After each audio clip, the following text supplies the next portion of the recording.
Так, туғандар, ассаламу алейкум. Құрметті біздің катталушылар, жалпы YouTube көрушілер, әрдайым тақ маалымат каналыбызды көріп келатқан алыстағы мекендештер.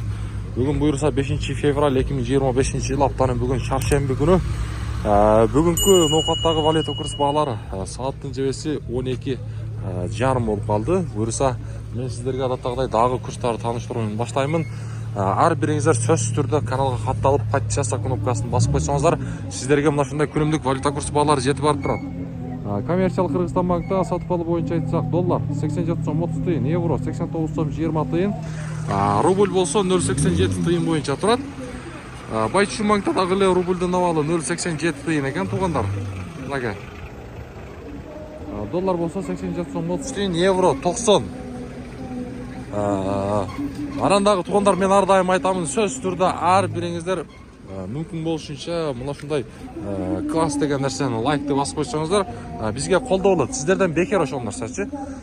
Доскерада банктадагы рубльдин авалы 0,87 тиын, доллар болса 87 сом 30 тиын, бұл жақта евро 90-ға 30 екен.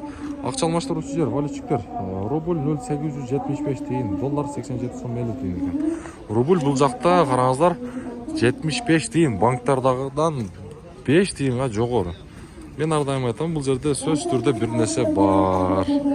Банктағылар эмне себептен мындай кылат? Ойыңыздар жазыңыздар сөз түрде.